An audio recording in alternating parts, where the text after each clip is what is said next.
या अधिवेशनाने महाराष्ट्राला दिलं असं आपल्याला वाटतं?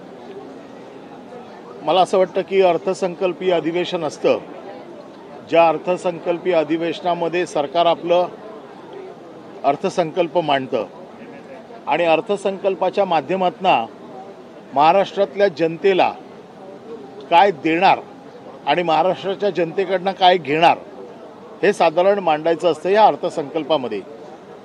परंतु आपण बघताय की अर्थसंकल्प मांडल्यानंतर या सरकारने अर्थसंकल्पावरती कधीच चर्चा केलेली नाही आहे.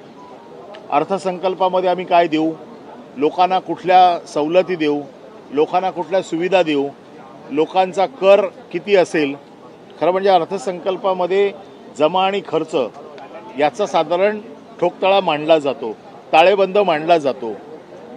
पण हा ताळेबंद कशासाठी आहे याच्यावर चर्चा होते.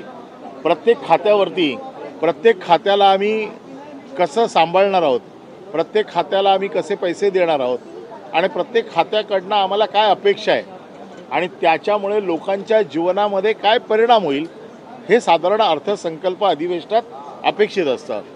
आपण पूर्ण अधिवेशन बघितलं, या अधिवेशनामध्ये फक्त आरोप प्रत्यारोप प्रत्यारोप आरोप हेच फक्त घडवून आणलं गेलं, जेणेकरून सरकारचं अपयश पूर्णपणे लपलं पाहिजे. जे महत्त्वाचे प्रश्न आहेत, सरकारचे प्रश्न असतील, शेतकऱ्यांचे प्रश्न असतील, कामगारांचे प्रश्न असतील, कष्टकऱ्यांचे प्रश्न असतील, याच्या बाबतीत कुठलीही नवीन घोषणा या अर्थसंकल्पात झाली नाही. या अर्थसंकल्पात अपेक्षित होतं की कर्जमुक्ती होईल, शेतकऱ्यांना काहीतरी दिलासा मिळेल, मुंबईसाठी काहीतरी अजून नवीन मिळेल. परंतु आपण बघताय की हे पूर्ण अर्थसंकल्प फक्त आरोप करण्यामध्ये, आरोप करायला लावणाऱ्यांमध्ये आणि त्याची उत्तरं घेण्यामध्ये, याच्यात सगळा हा वेळ गेलेला आहे.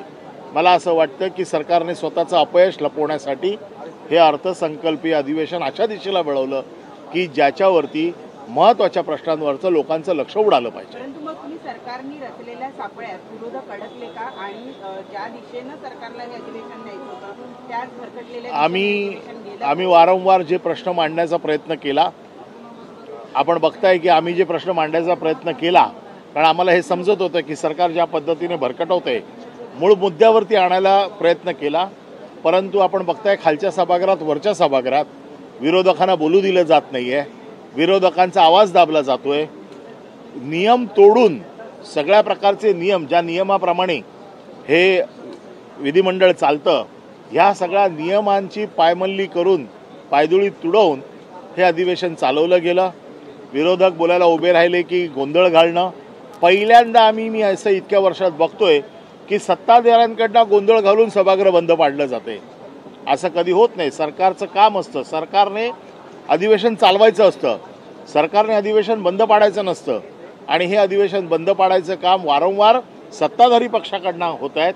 आणि त्यामुळे मला असं वाटतं की हे अधिवेशन चालू नये, फक्त बजेट पास करून घ्यावं, आर्थिक मागण्या मंजूर करून घ्यावा, एवढाच होता असं मला साधारण वाटतंय.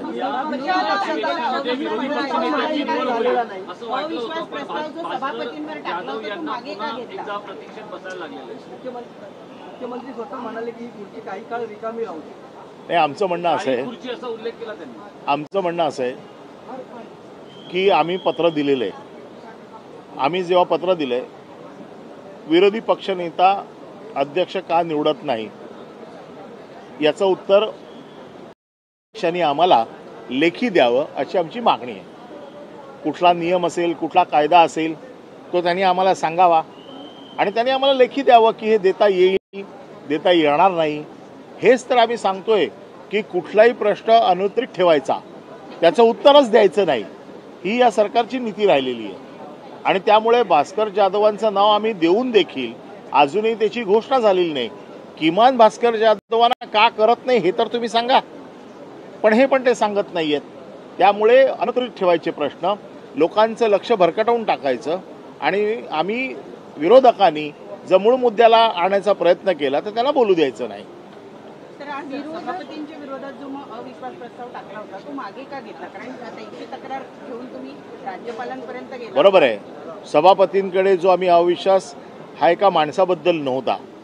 सभापती आत्ताच आले होते, नवीन होते, त्यांना जे काही सचिवालय जे त्यांना मार्गदर्शन करतं, पण सचिवालयावरती अविश्वास आणता येत नाही, तो सभापतीवरतीच आणावा लागतो. आणि सचिवालयाने ज्या पद्धतीने त्यांना चुकीच्या मार्गावरती नेलं, चुकीचे विषय त्यांना दाखवले, पॉईंट ऑफ इन्फॉर्मेशनमधनं विश्वासदर्शक प्रस्ताव मांडायची परवानगी दिली, हे जे सगळं नियमबाह्य काम चालू होतं याला कुठेतरी वाचा फुटावी म्हणून आम्ही घेतल्यानंतर मुख्यमंत्र्यांकडे बैठक झाली. मुख्यमंत्र्यांनी हे मान्य केलं की सभागृह नियमानुसार चाललं पाहिजे. त्यानंतर सभापतींकडे मीटिंग झाली. सभापतींना देखील या सगळ्या गोष्टी आम्ही निदर्शनास आणून दिल्या आणि त्यांना देखील हे सांगितलं की आपल्याला सगळे नियम तपासून दोन्ही बाजूंना समान न्याय द्यायचा आहे. त्यांनी ते मान्य केलं आणि ज्यावेळेला आमचं हे समाधान झालं त्यावेळेला अविश्वासाचा ठराव आम्ही मागे घेतला. तुम्ही काल नाव कुणाचंही न घेता जो उल्लेख केला होता त्या संदर्भात नितेश राणे यांना आम्ही प्रश्न विचारला असता. त्यांनी असं म्हटलेलं आहे की अनिल परबांचे बॉस इथे येऊन बसले, त्यांना आपल्या बॉसला खुश करायचं होतं म्हणून त्यांनी वाटते ते आरोप. माझा बॉस माझ्यावरती, बाळासाहेब माझे बॉस होते, उद्धव ठाकरे माझ्यावर बॉस होते. ते 1995 पासूनच माझ्यावर खुश आहेत. त्यांना नव्याने खुश करायची काही गरज नाही. मी 5व्यांदा आमदार झालोय म्हणजे ते माझ्यापासून कधीपासून खुश आहेत.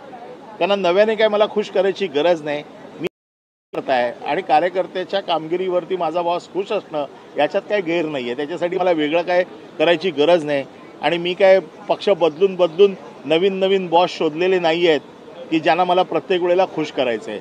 मी माझ्या बॉसला अगोदरच खुश केलेलं आहे. या अर्थसंकल्पामध्ये दोन महत्त्वाच्या घोषणा, एक म्हणजे लाडकी बहीण योजना, त्याचे पैसे वाढण्याची अपेक्षा होती. दुसरी म्हणजे शेतकऱ्यांच्या कर्जमाफीची घोषणा, ती देखील अपेक्षित होती. मात्र या दोन्ही घोषणा केल्या गेल्या नाही. कुठेतरी महिलांची आणि शेतकऱ्यांची सरकार खोटं बोललं. आम्ही हेच मागणी करत होतो की सरकारने सांगितलं होतं की हे 1500 रुपये आम्ही 2100 करू, परंतु त्यांनी काही या अधिवेशनात केलं नाही. कर्जमुक्तीची घोषणा आम्हाला अपेक्षित होती, ती देखील केली नाही. आता काय भरपूर मेजॉरिटीमध्ये ते असल्यामुळे ते आता काय 5 वर्ष कोणाला जुमानतील असं काय मला वाटत नाही. कदाचित या सगळ्या घोषणांची आठवण त्यांना पुढच्या निवडणुकीच्या अगोदर होईल. तर या अधिवेशनामध्ये अजून एक मुद्दा काढला, तो म्हणजे दिशा चालेल प्रकरणाचा. या सगळ्या प्रकरणामध्ये त्यावेळेला राहुल कनाल हे तुमच्यासोबत होते, मात्र आता ते शिंदे गटामध्ये आहेत. त्यांचं नाव आता कुठेही घेतलं जात नाही या संपूर्ण प्रकरणामध्ये. बघा, हे शिळ्या कडीला ऊत आणण्याचा प्रकार आहे. हा मी त्या दिवशी देखील सांगितला. याची सगळी चौकशी झालेली आहे. प्रकरण न्यायालयात आहे. न्यायालय जो निर्णय देईल तो आम्ही मान्य करू.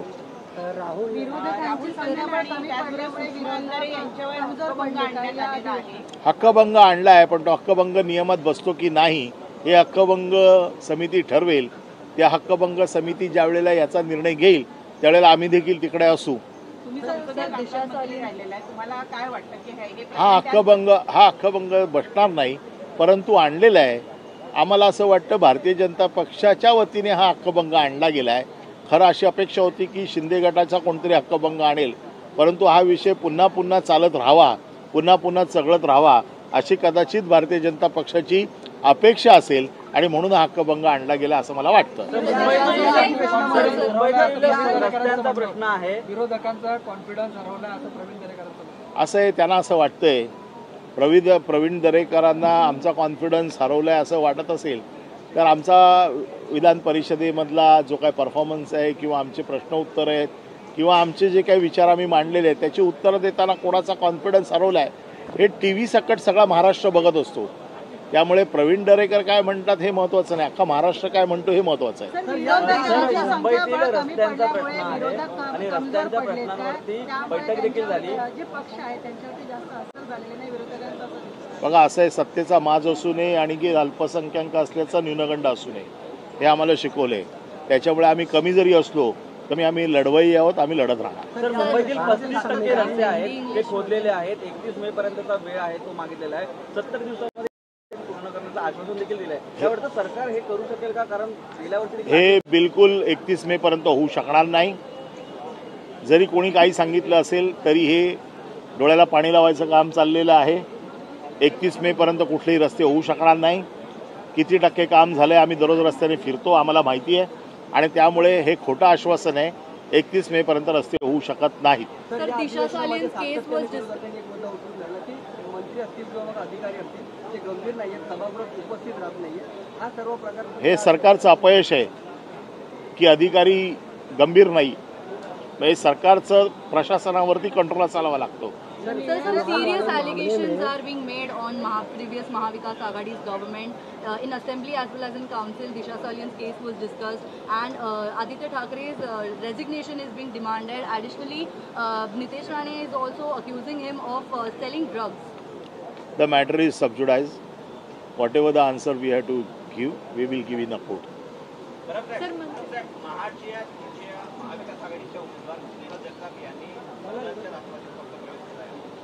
त्यांना शुभेच्छा. सर, मनसे द्वारा बार बार कानून हाथ में लेना और मराठी न आने पर जो है मारपीट करना, क्या ये सही है? महाराष्ट्र में मराठी आनी ही चाहिए. जो महाराष्ट्र में रहते हैं उनको मराठी सीखना ही चाहिए. कोई भी स्टेट में अगर मैं दूसरे कोई स्टेट में जाता हूँ तो वो स्टेट की भाषा सीखने में, अगर मैं वहाँ पर रहने वाला ही हूँ, मेरी ज़िंदगी वहाँ पर कटने वाली है, तो मुझे उस स्टेट की भाषा आनी ही चाहिए.